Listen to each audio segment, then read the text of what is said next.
Welcome to the Family Office Success Podcast, where we explore the strategies, the insights, and the best practices that help families and their advisors build and manage successful family offices. I am your host, Christi Van Rite, and each episode, we dive into the key elements of running a family office. Whether you're a family looking to structure your advisory team for long-term success, or you're a professional managing the complexities of a multi-generational enterprise. From financial oversight and operational efficiency to selecting the right advisors and creating a lasting legacy, this podcast is here to provide practical guidance and expert perspectives. Let's get started. Welcome back to the Family Office Success Podcast, where we talk all things family office. Today, the conversation is with Miss Rachel Jackson. And the context for this is that many of our families are building or redesigning homes. And we've certainly touched on the construction and renovations processes in other episodes, and we'll continue to do so in the future because I think it is so incredibly important. Today, I want to double click into how we can really think beyond aesthetics and functionality to create these wonderful environments that really support everyone in the household. And by everyone, I mean those who need a little extra care from a sensitivity perspective, from lighting and functionality, if you're moving wheelchairs through, or there's a sensitivity to colors, to textiles, things like that. It's these kinds of things that really, as Rachel tells me often, you walk into a house or any room for that matter, and it either immediately feels good to your soul or it doesn't. And maybe you can put your finger on it or maybe you can't. But those are the kinds of things that will help everybody in the family really thrive in the environment that you're able to create for them. So with that, I would like to give a very warm welcome to my good friend, Miss Rachel Jackson with Rachel Jackson Design. So, Rach, would you give us a little peek into your background and how you got to this place where you focus on such a specialized service offering for families? Yeah, thank you, Christy. Super excited to be here because this is such a massively impactful topic that I think we just need more of in general. Yeah, I studied interior design at the University of North Alabama, and I came back to Texas, and I primarily worked for custom home builders at the time. That experience really helps me understand kind of the full process of interior design from the construction side, timelines. Because a lot of times when you think of interior design, you think of selecting sofas and putting up art and that kind of thing. And Mm-hmm. while that absolutely falls in the category, it's so much more involved. And building those foundations is super important. So that definitely shapes how I design today, kind of with that holistic frame of mind. And that holistic frame of mind really started to include the sensory side.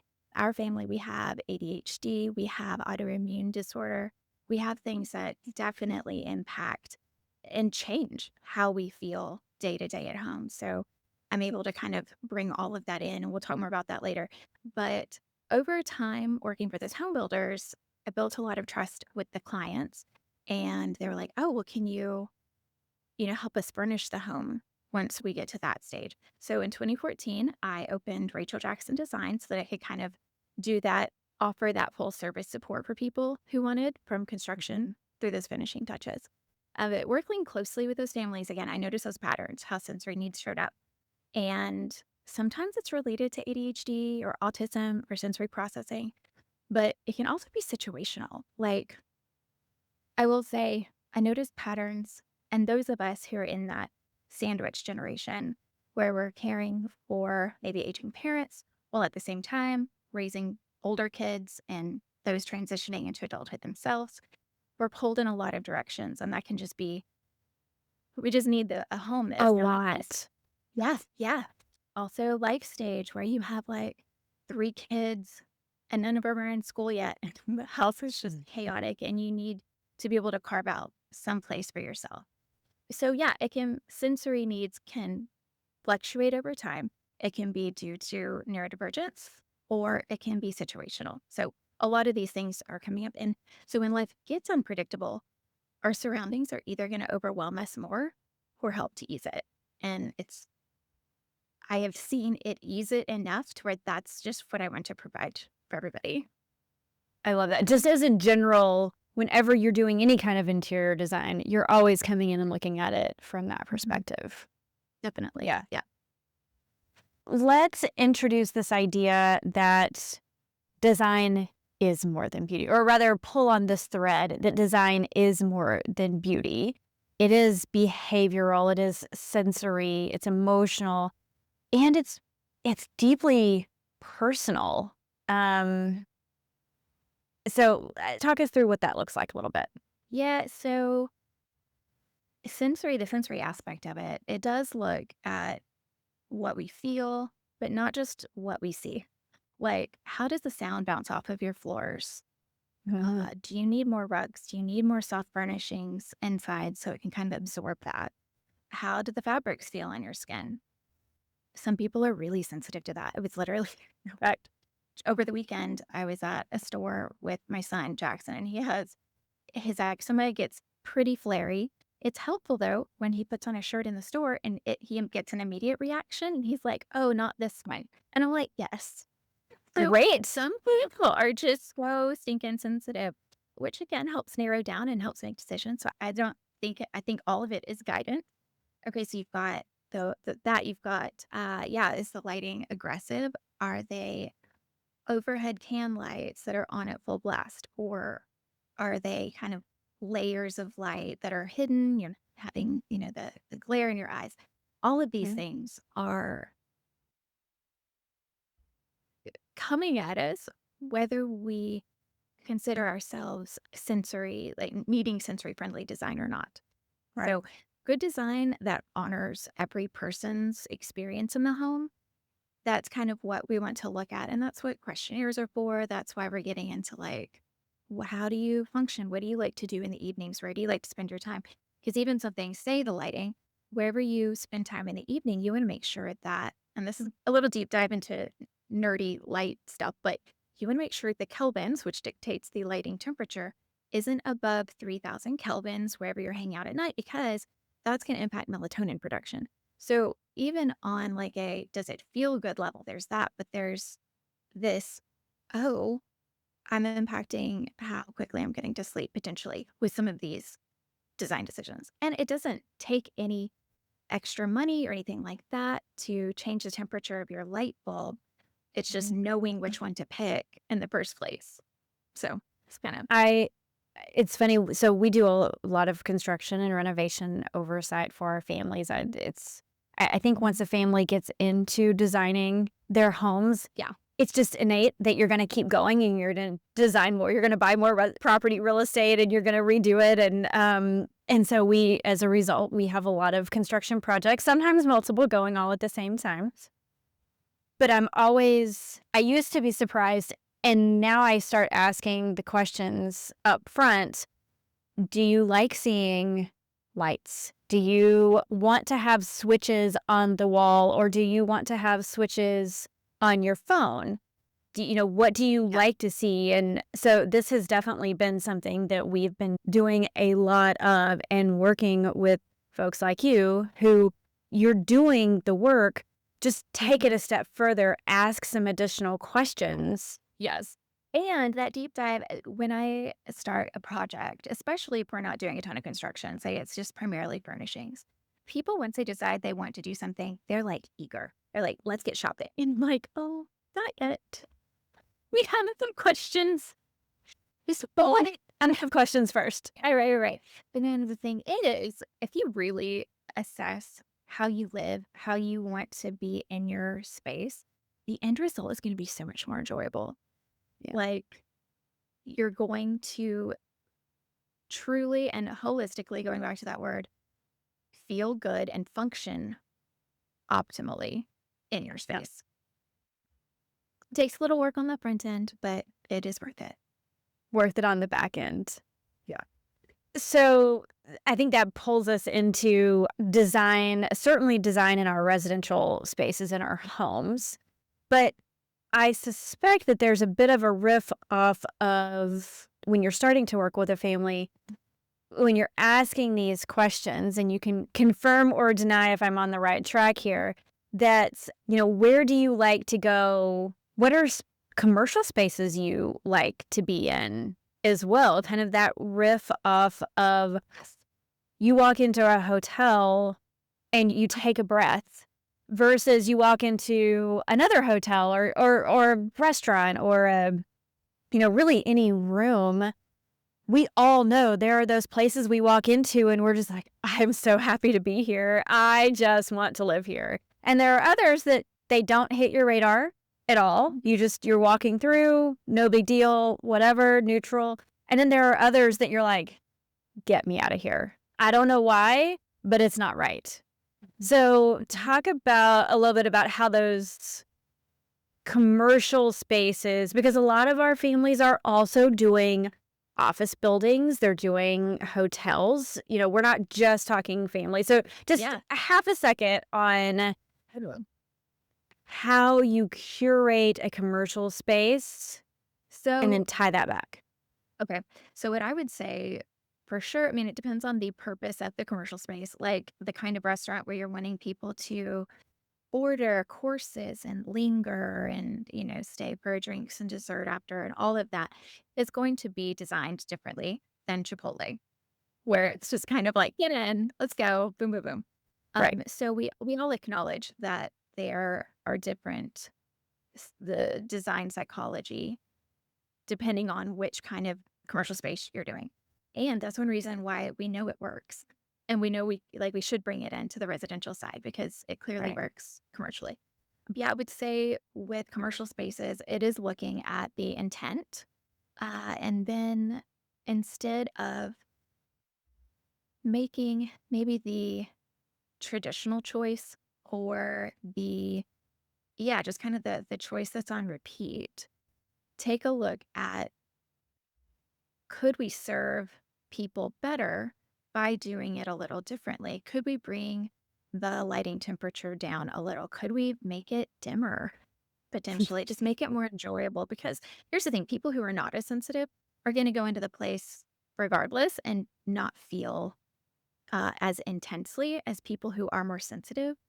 Right. And so if we design for those who are a bit more sensitive, we're no harm, no foul. You're in fact designing for more people when you do that. Um, Got yeah. it. Was there anything specific though that I maybe didn't head on with that? No, I just think it's important when someone is walking through a space to and you immediately have that breath. I'm taking a Right. breath, or you immediately get the eh, it's fine. I'm here for 10 minutes. It'll be okay. Like just to listen to that and Yeah. then look around. So when you are redesigning or you're even just changing your furniture in your own home, or certainly designing for everyone in the house who, let's face it, most likely has a different set of needs or have certainly in a side of family have varying needs, to think about what makes everyone in the house the most comfortable. So that was No, absolutely. that was my thought there. So how should a family be thinking about how their home feels as much as how it functions? How do you, when you're going into a space and you're working with a family, how do you help a family tie those things together? Yeah. So function, we think of, do you have a bed to sleep in? Does your kitchen have all the appliances it needs?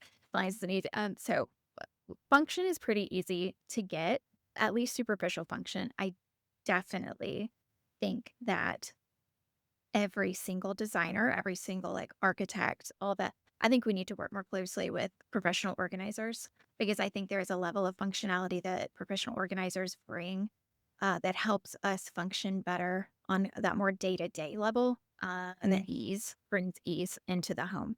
So I love Mhm. working with professional organizers for that. But just in general, when your home works well and the lighting works for you, the acoustics work for you, the textures work for you, that is going to settle your nervous system. We see that in educational design where we're designing for children with special needs specifically.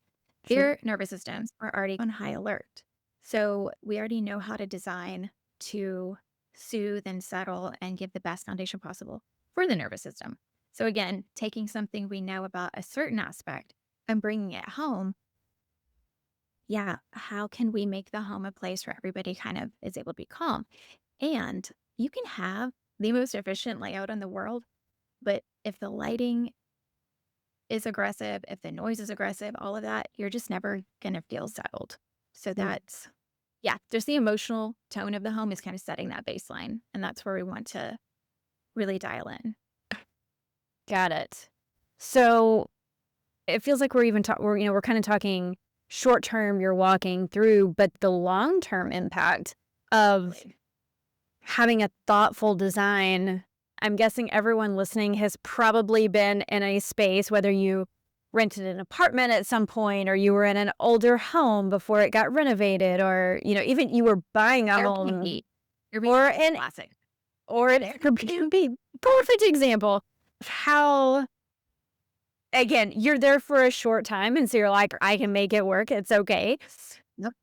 But sort of that long-term impact Yeah, of good totally. design. Something that really shows up with that, and this is kind of going back to the organizing side of it, but I think, especially for my families that are neurodivergent, storage furniture and putting things where you use them.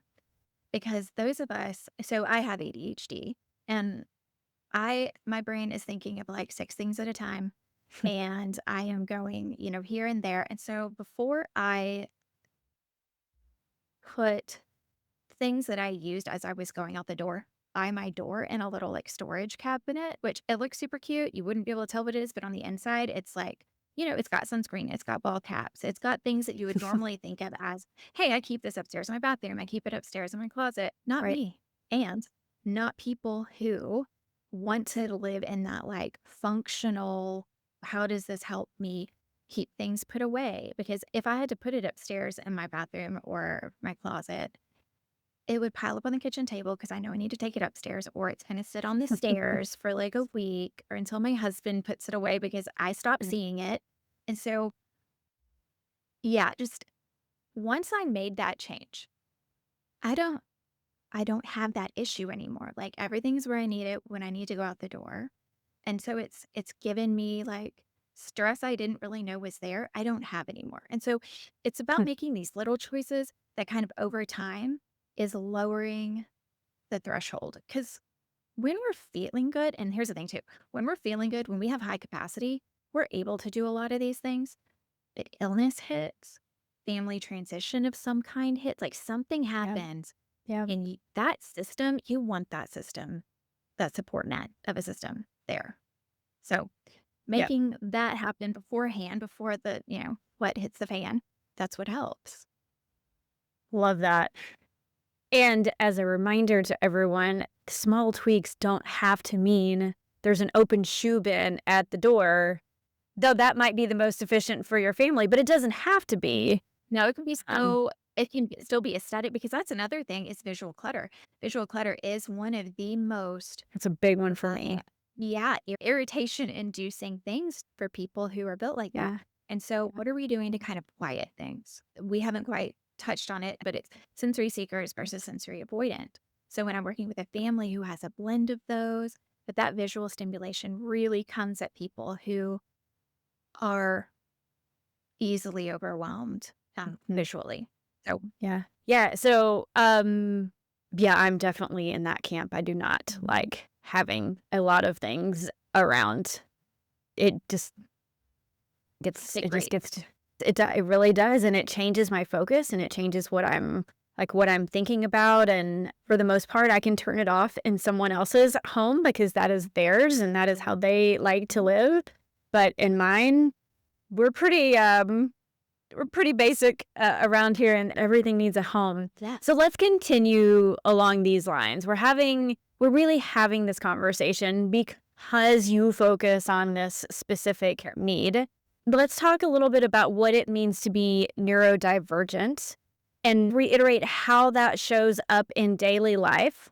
And let me just say, for anybody who's listening who thinks, I don't know anyone who's neurodivergent. Yeah, we have a little of this, whatever. It's just a little spice. Little spice here and there. It's fine. We're fine. Everybody's fine. I will tell you that more and more people that there are probably multiple people in your life that have some kind of neurodivergence, even if it's just on the, there's a spectrum and it's just on the, the very light end where it's just a little oh, that's kind of, if it were my house, I would put that away kind of thing. Thought process, it really is everywhere. And I will tell you, the older I get, the more I look around, I'm like, oh, if I do that, that does make that feel better. It's actually pretty incredible, the things that I am now learning more about myself. I'm like, oh my gosh, if I had known that 10 years ago, life could have been a lot easier. So let's talk about, first of all, let's make this word neurodivergent a good thing. It is nothing other than being a good thing. It just means think a little differently. Yeah, our brains work a little bit differently. So you mentioned earlier the sensory seekers versus the sensory avoiders. What does that mean in your world? So in my world, we think of it's basically two common patterns in sensory processing. So you've got sensory seekers, also called hyposensitive, and they're people who are going to need a little more input. Like if you thought of that kid who had ADHD in your class when we were in school, that's probably what we're thinking is that sensory seeker, they're bouncing, the heavy touch, strong textures, movement, that kind of thing. And in adults, what it looks like, honestly, what it looks like is the decor that you see behind me. This is my sensory seeker room. It's maximalism. And a lot of times, people who really enjoy maximalism, we like that visual input. I'm a blend though. So upstairs where we hang out at night, it's much calmer, serene. So that's kind of how it can show up in design style. The sensory avoiders, they're the ones who are like, I need a calming color palette. I want spaces, calm corners. They're the usually if they have ADHD or autism diagnosis, it's going to show up more as instead of the hyperactivity, it's going to be like a hyper thinking. It's kind of kept inside, but it's still spinning, and they look for ways to calm that. So that's kind of a brief explanation of the two types. Okay. I would say in space planning specifically, like movement pathways, layout, giving a sensory seeker that visual and auditory stimulation, and for kids, this intentional play spaces, like spaces where they can get messy and loud and all of that. Even though that can be really hard, especially if you are a sensory avoidant adult in the home, when you've got a lot of that loud going on. So carving out places is super helpful when you've got a blend of all of these types in a family. So what are some universal strategies that they benefit everyone, not just a kiddo or an adult with a diagnosis? Everybody can appreciate some of these. Yeah, I mean, that's what I heard before I started like advertising my services as sensory friendly or stating in that way. I was designing that way because everyone seemed to enjoy it. Everyone seemed to appreciate it. Layers of lighting, I'll take this as one way. When you don't have lamps, and whether it's even task lighting in a kitchen, if you just have overheads, that's going to cause, like you say, you're trying to chop your vegetables, like that is going to cause a shadow on top of your task station. And that's going to be irritating. And so making sure the other layer, which is the under cabinet or, some kind of pendant task light that like makes sure and illuminates that surface. So designers, we were taught in school, you want between 5 and 9 points of light in each room. And the three layers are you do have your big overheads for sure. And then you have like your ambient lamp light. And that's what you're going to use primarily in the evenings as you give your body cues to wind down towards sleep. So warm lighting in those lamps. And then task lighting. So like the pendant light or the under counter light at your kitchen or in your reading chair at night where you're knitting or reading or whatever you're doing. You want that task light to be nice and bright for you. So Mhm. those would be like the three most common types of light that are used. And you just want a variety of them in each room. And so Okay. that's one way I would say. Also auditory. On Tuesday, so in our complex, we have the yard guys come and they're using the leaf blowers and lawn mowers. It's so loud. I love having white noise on or some kind of playlist going most of the time. But if they're here, I have to have something on to kind of like Hmm. cover what they're doing. Lighting and sound, I think, are the two biggest things that anyone with any sensory type appreciates. Fair enough. So, how do you start working with a new family? How do you work with clients to uncover what it is that they need, their habits, their bottlenecks, their sensitivities, how their family interacts, how they're going to use the house? How do you go about working through that? So, my questionnaire is pretty detailed because I'm trying to get at how best to design for them and what their priorities are. And then I would say one of my favorite questions in my questionnaire is because sometimes people do put boxes around, oh, we have this project coming up. I'm going to look at, say it's for a kitchen remodel. I'm going to look at kitchens in Pinterest. Okay. And that is cool. Absolutely helpful. But also questions like, what are some public spaces that you enjoy being in? Things like that that help get them outside of the usual uh, realm of thinking.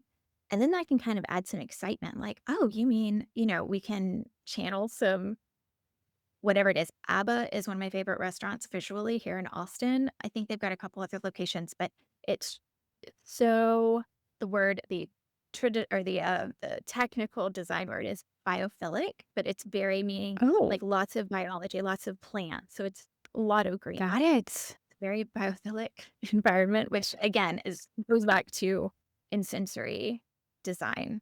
Plants, anything like that is going to kind of vibe nature, and that's just relaxing to us on like a core level.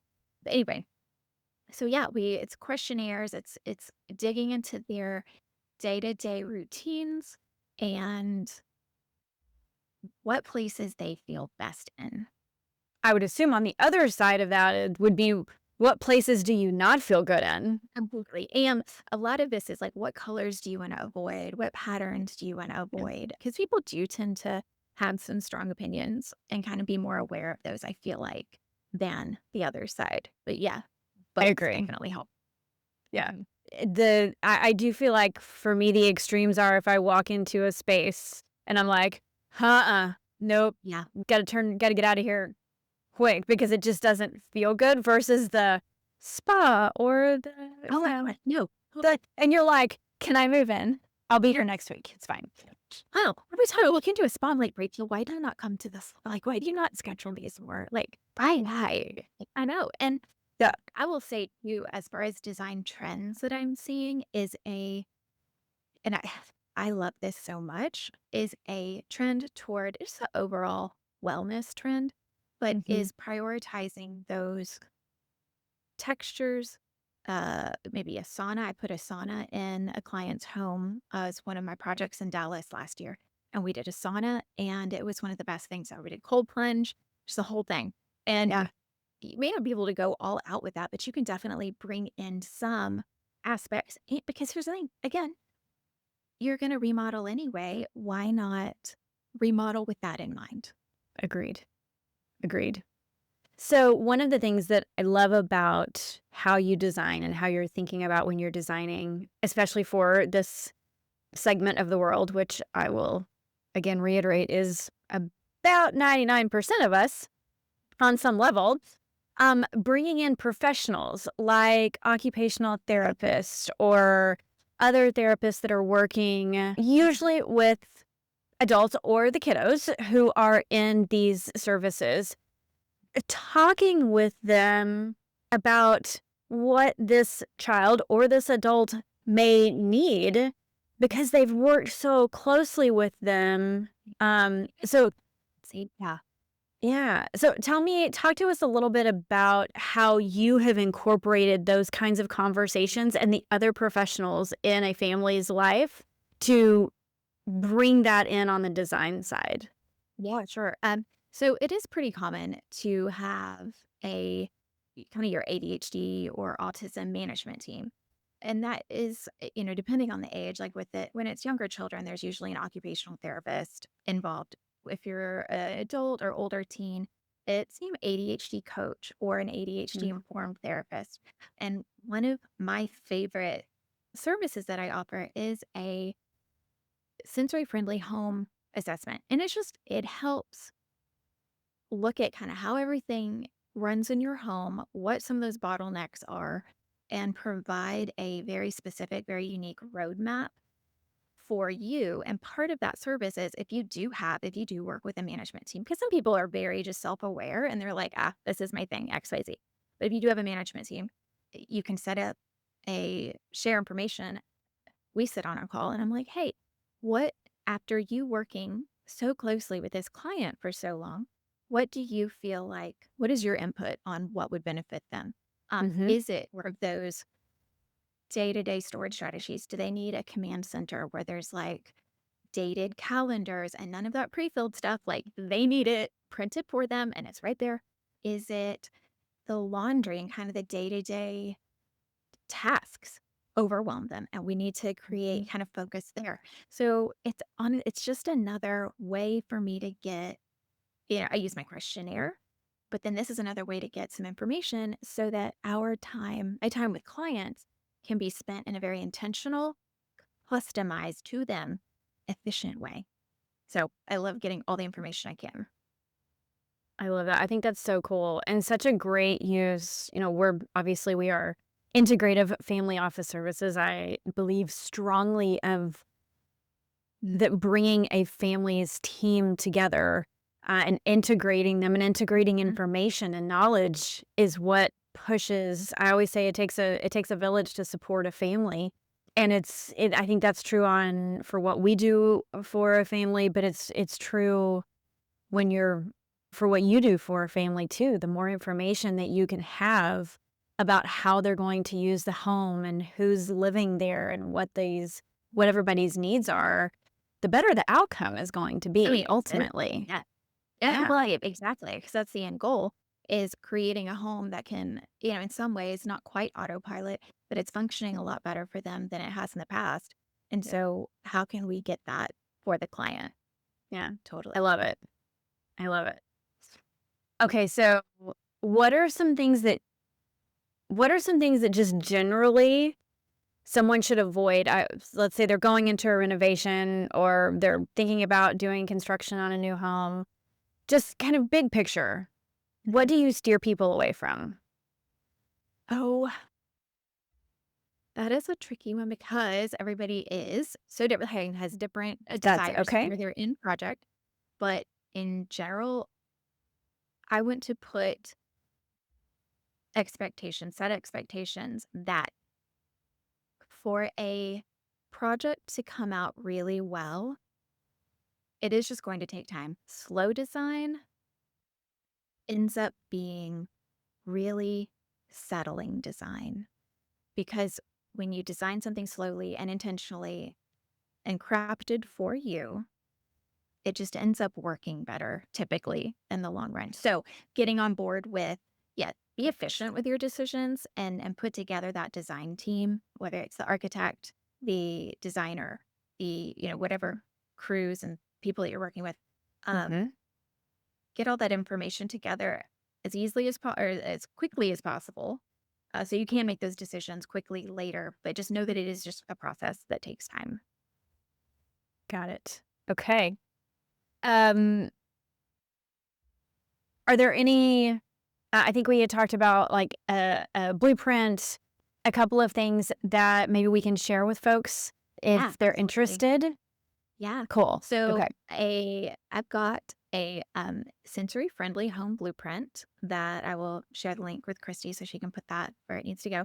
And what I love about that is it takes all I think there's 3 or 4 bullet points for each section, but it just kind of condenses down how I approach things in my home assessments, what areas I'm looking at, and gives you kind of the top bullet points for them. That workshop is also on YouTube, so I'll give you the YouTube link too in case they want like Perfect. a little supplemental, like, oh, here she's explaining this. This is what that means on there Awesome. too. So I would say those are just 2 really helpful ways for someone to get a taste of what it means to design in a sensory friendly way.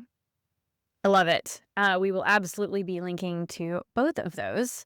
So as we wrap up, what do you have any kind of final thoughts that you would like to leave folks with today? Yeah, I would just say, I feel like I kind of already did with my slow design, just being slow and intentional. I love Um, that. but Yeah. I really, Slow is pro. so there we go. Slow is I pro. think that that is something that we so often underestimate because our society is built for speed. We are constantly, and you heard me say it. I love being efficient. I love being efficient at what I do because it helps, people enjoy that. I enjoy that. But making sure it's grounded and coming from a place of intentionality and like Mm, intentionally making these decisions and that you can't always speed up. So it is a bit slow. So appreciate the slow design aspect of it. I love it. And it's not just for kids. It's for Absolutely. everybody. Designed for everybody. Free friendly design is not just for that hyper kid, that you remember from 3rd grade. Like Right. it is for all of us. And I mean, imagine being able to go into your home and feeling some element of that spa moment that you had. Because that's the thing. We go into lots of spaces and we know how we feel in them. So take those good bits and bring them home. Love it. Love it. Rachel, where can people find you if they want to connect? Obviously, we're going to link to that blueprint and to your YouTube in the show notes, but where else can folks find you if they're looking for you? So you can go to my website, racheljacksondesign.com. And I'm also on Instagram at Rachel Jackson Design. So both of those places I'm around. I need to be a bit more frequent on LinkedIn. Like that is a goal for this next year. But less people wonder. If you're gonna message me, go through my website or Instagram. Got it. Okay. Very good. With that, Rachel, thank you very much for taking the time to chat with us today and to talk about how a family can design their home for everybody to get truly the best outcome possible. So, thank you. Thanks. Thank you, Christy, for having me. Appreciate it. Love it.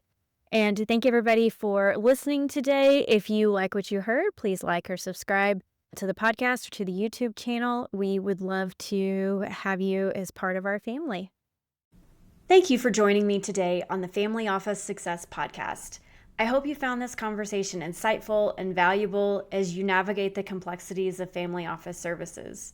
If you're looking for more ideas or resources or want to explore how we can support your family office or your family through services and training and strategy, connect with me on LinkedIn or visit our website at whiteriverconsultants.com and be sure to subscribe to our newsletter for updates and expert insights. And if you're ready to take your family office to the next level, consider joining our mastermind where we can help you manage that chaos and create better outcomes for the families you serve. Until next time, I'm Christi Van Rite, and this has been the Family Office Success Podcast. Take care and keep building for the future.